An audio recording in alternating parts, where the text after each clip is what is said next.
प्रणाम मित्रों, मैं हूं विकास सक्सेना। सामाजिक एवं राजनीतिक घटनाओं के विश्लेषण के यूट्यूब चैनल चैतन्य में आपका स्वागत है। आप देख रहे हैं विकास की बात। भारतीय जनता पार्टी को अगले लोकसभा चुनाव में हराने के लिए विपक्षी दलों ने बहुत ही कोशिश करके इंडिया गठबंधन बनाया है। हालांकि भाजपा वाले इसे इंडी गठबंधन बोल रहे हैं। जो भी नाम हो, नाम में इतना बड़ा विषय नहीं है। इस गठबंधन की पहली साझा रैली भोपाल मध्य प्रदेश में होने वाली थी, लेकिन मध्य प्रदेश कांग्रेस के नेता कमलनाथ ने ऐलान कर दिया है कि अब ये रैली वहां पर आयोजित नहीं की जाएगी। इस रैली को स्थगित करने के बाद या रद्द करने के बाद राजनीतिक हलकों में तरह तरह की चर्चाएं होने लगी हैं। लोग ये हिसाब लगाने लगे हैं, अनुमान लगाने लगे हैं कि आखिर क्या कारण रहे जिसकी वजह से कमलनाथ ने इस रैली को रद्द करने की घोषणा की है। हालांकि उन्होंने ये कहा है कि चूंकि कांग्रेस के नेता मध्य प्रदेश में जन आक्रोश रैली जो है, यात्रा जो है, उसमें व्यस्त हैं, इस वजह से इस रैली का आयोजन नहीं किया जा सकता। इस साझा जो महारैली होने वाली थी, इसका आयोजन नहीं किया जा सकता। लेकिन क्या सिर्फ इतना ही है? भाजपा के नेता भी उन पर आरोप लगा रहे हैं कि दरअसल जिस तरह से इंडिया गठबंधन के नेता सनातन धर्म का अपमान कर रहे हैं, उसके खिलाफ बयानबाजी कर रहे हैं, उसकी वजह से कि कहीं रैली में आए हुए नेताओं को मध्य प्रदेश की जनता के आक्रोश का सामना ना करना पड़े, उनका विरोध का सामना ना करना पड़े, इस भय से इस रैली को स्थगित किया गया है। आप इस चीज को ऐसे समझ सकते हैं कि इंडिया गठबंधन के तमाम नेता, चाहे वो डीएमके के नेता हों, चाहे आरजेडी के नेता हों या समाजवादी पार्टी के नेता हों, यहां तक कि कांग्रेस के नेता भी, वो लगातार इस तरह के बयान दे रहे हैं जिससे सनातन धर्म की आस्था पर चोट की जा सके, उसके मानने वालों को टुकड़ों में बांटा जा सके, जातियों में बांटा जा सके। उदयनिधि स्टालिन ने जो कहा था, ये आप सबको मालूम है। उन्होंने तो यहां तक कह दिया था कि सनातन धर्म कोरोना, मलेरिया और डेंगू बीमारियों की तरह है, इसलिए इसका उन्मूलन कर देना चाहिए, इसका विरोध करने की आवश्यकता नहीं है। ए राजा, जो डीएमके के ही नेता हैं, जो 2G मामले में जेल गए थे जब मनमोहन सिंह की सरकार थी, जो घोटाला हुआ था लगभग 2.25 लाख करोड़ का, उन्होंने तो इनसे भी आगे बढ़ के ये कह दिया कि भाई सनातन धर्म को इस तरह की आलोचना करके उदयनिधि स्टालिन ने विनम्रता दिखाई है। सनातन धर्म की तुलना तो कोढ़ और एड्स जैसे लोगों से करनी चाहिए जिनके साथ सामाजिक कलंक भी जुड़ा हुआ है। बिहार के शिक्षा मंत्री हैं, आरजेडी के नेता हैं चंद्रशेखर, जो रामचरितमानस को लेकर तरह तरह की अनर्गल टिप्पणी करते रहते हैं।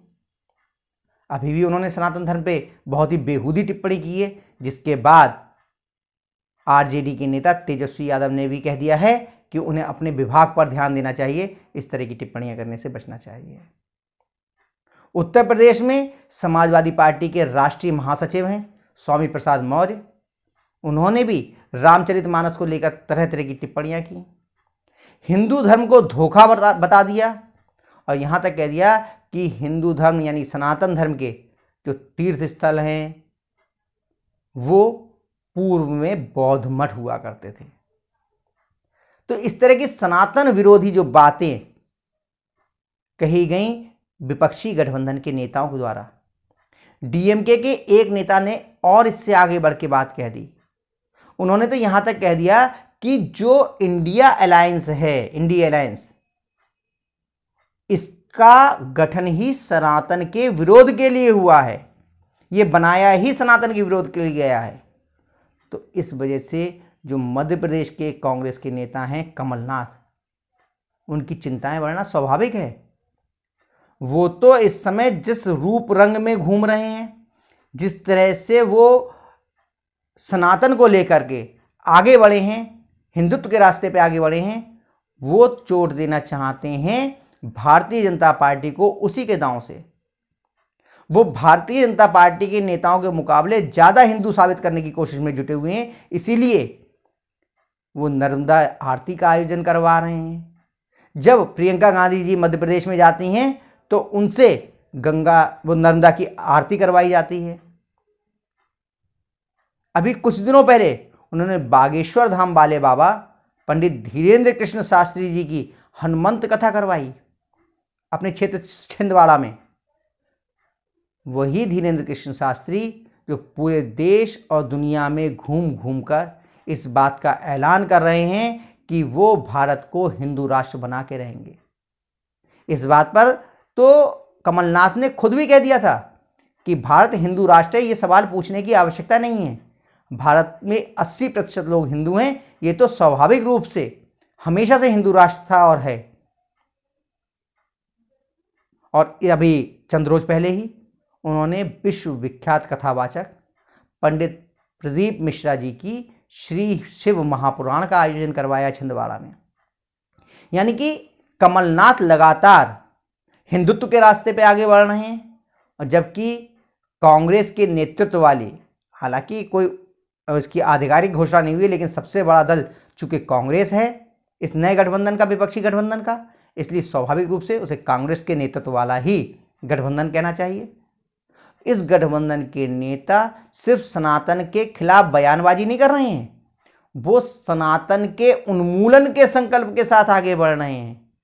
वो ये भी कह रहे हैं कि इस नए विपक्षी गठबंधन का जो गठन किया गया है वो किया ही सनातन के विरोध के लिए गया है, यानी ये गठबंधन बना ही सनातन के विरोध के लिए है।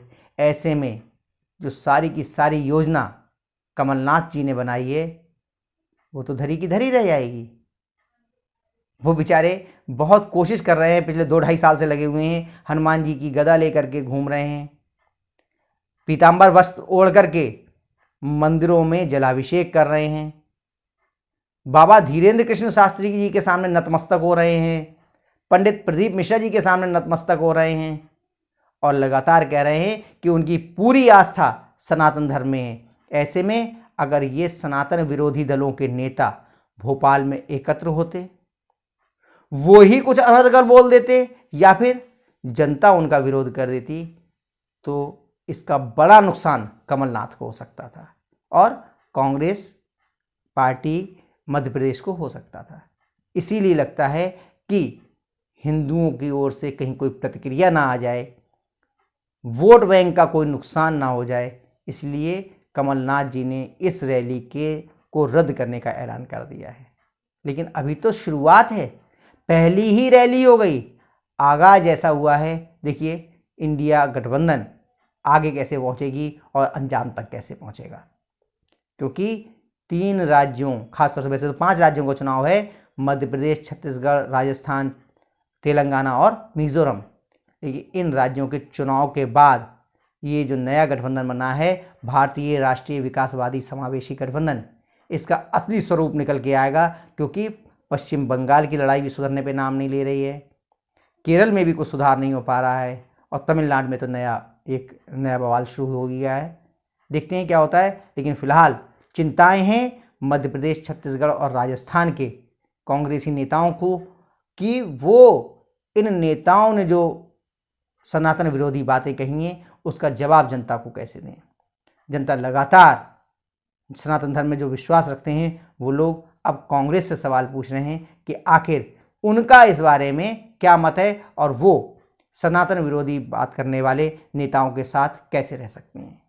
तो आज के अंक में बस इतना ही, अगले अंक में हम लोग फिर मिलेंगे, तब तक के लिए अनुमति दीजिए। आपसे अनुरोध है कि अगर आप इस चैनल पर नए हैं तो इस चैनल को सब्सक्राइब करिए, और सब्सक्राइब करने के बाद नोटिफिकेशन का बेल आइकन जरूर दबाइए। साथ में अगर आपको ये वीडियो पसंद आया हो तो इसे लाइक और शेयर अवश्य कीजिए। धन्यवाद, प्रणाम।